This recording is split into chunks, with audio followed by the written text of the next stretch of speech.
Welcome to today's lecture. In this session, we're traveling to one of the most extreme environments on Earth, the Arctic Circle, home to a remarkable group of people commonly known as the Eskimo, or more appropriately, the Inuit and Yupik peoples. Their culture, traditions, and methods of survival in a frozen world have fascinated anthropologists and explorers for centuries. In particular, their highly specialized hunting techniques offer us a window into the delicate balance between human ingenuity and nature's unforgiving conditions. Let's begin by clarifying who the Eskimo are and what makes their way of life so distinctive. The term Eskimo historically referred to the indigenous peoples inhabiting the Arctic regions of North America, Greenland, and the northeastern tip of Siberia. However, it's important to note that many prefer the term Inuit, which means the people in their own language. The Inuit live primarily in northern Canada and Greenland, while the Yupik inhabit parts of Alaska and eastern Siberia. Despite regional variations, both groups share a deep connection to the sea, the ice, and the animals that sustain them. In an environment where temperatures can plunge below -40 degrees Celsius and vegetation is scarce, hunting isn't just a skill, it's a lifeline. Every tool, every technique, and every tradition has evolved to ensure survival in one of the most hostile climates on Earth. To understand Inuit and Yupik hunting, we must first understand their environment. The Arctic landscape is characterized by permafrost, ice sheets, snow-covered tundra, and long periods of darkness during winter. Food sources are extremely limited. Agriculture is impossible, and even fishing is seasonal, depending on the formation and melting of sea ice. So for thousands of years, these peoples relied on marine mammals, seals, whales, and walruses, as well as fish, birds, and caribou. Their adaptation to this environment is nothing short of remarkable. They developed not only sophisticated hunting methods, but also ingenious tools, clothing, and social systems centered around cooperation and sharing. Among all traditional hunts, whale hunting holds a special place in Inuit culture. It's not merely a means of obtaining food, it's a collective ritual that binds the community together. The most commonly hunted species are the bowhead whale, and in some regions, the beluga. The bowhead whale is especially revered, enormous, intelligent, and difficult to catch. Hunting a whale required teamwork and seasonal knowledge. In spring, when the sea ice begins to break up, groups of hunters would launch umiaks, large open boats made of driftwood and covered with sealskin. Each crew included a harpooner, paddlers, and sometimes a leader responsible for coordinating the chase. Armed with hand-thrown ivory-tipped harpoons, hunters would silently approach a surfacing whale. The goal was to strike near the animal's lungs, ensuring a quick, humane death. Once the whale was secured, it was towed back to shore, an exhausting task that could take hours or even days. The whale provided meat, blubber, used for oil and fuel, and bone, which was used for tools and building. No part of the animal was wasted, a principle that reflects the Inuit philosophy of respect and gratitude toward all living beings. Whale hunting also carried spiritual meaning.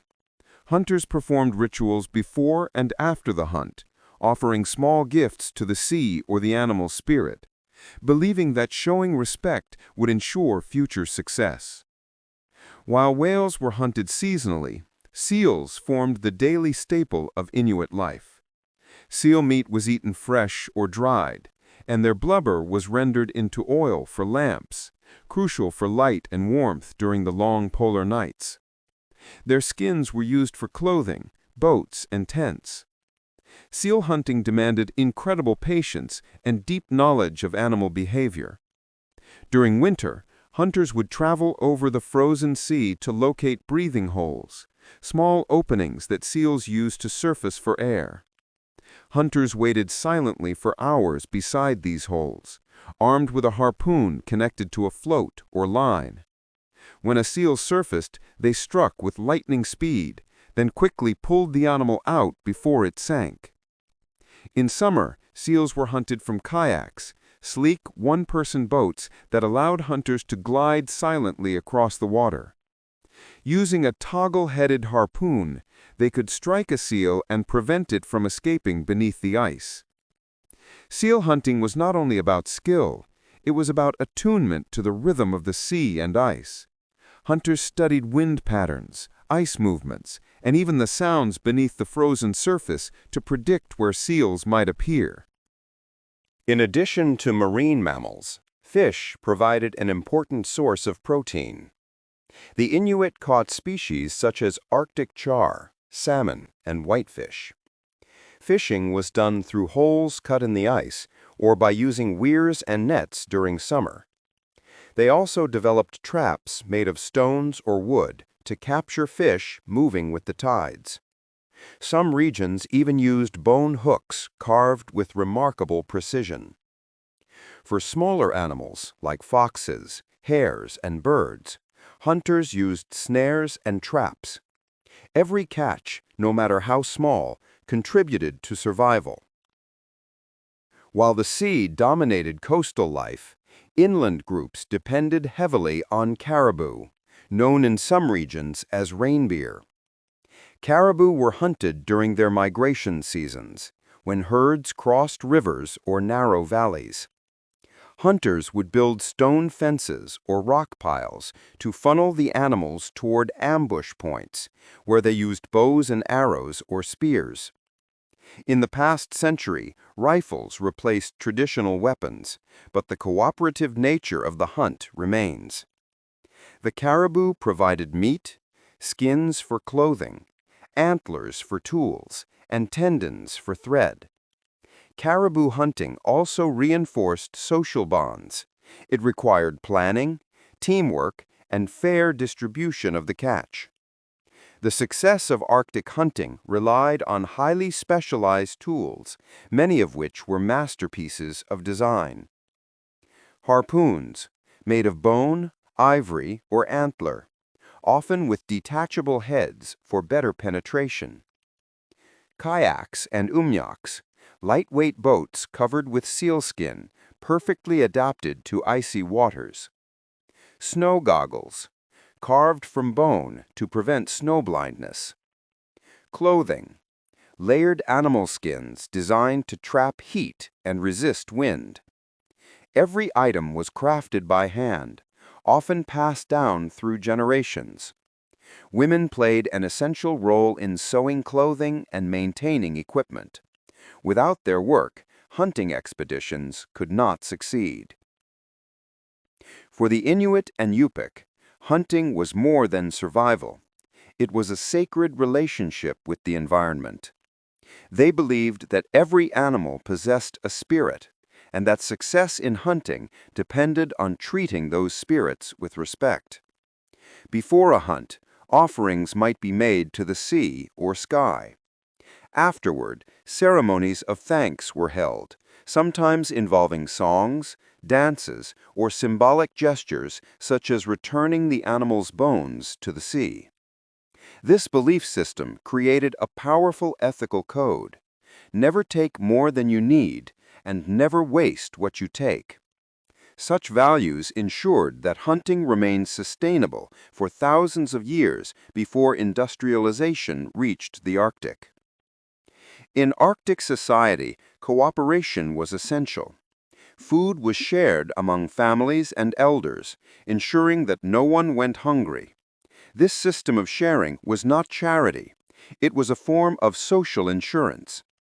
If one hunter failed today, another would succeed tomorrow, and both would benefit from mutual support. The Inuit also developed strong traditions of storytelling and oral knowledge, passing down information about animal behavior, ice safety, and navigation across generations.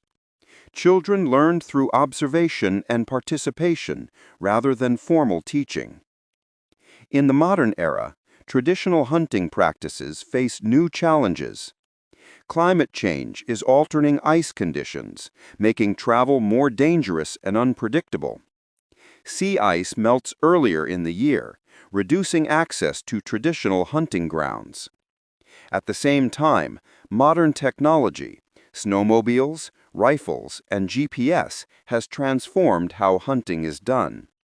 While these tools make life easier, they also distance hunters from some traditional skills and values. There are also ethical and political debates surrounding subsistence hunting, especially concerning species conservation and animal rights. Many Inuit leaders argue that hunting remains an essential part of their identity, culture, and food security, not merely a tradition of the past. Conclusion. The story of the Inuit and Yupik hunters is one of extraordinary adaptation, resilience, and respect for nature.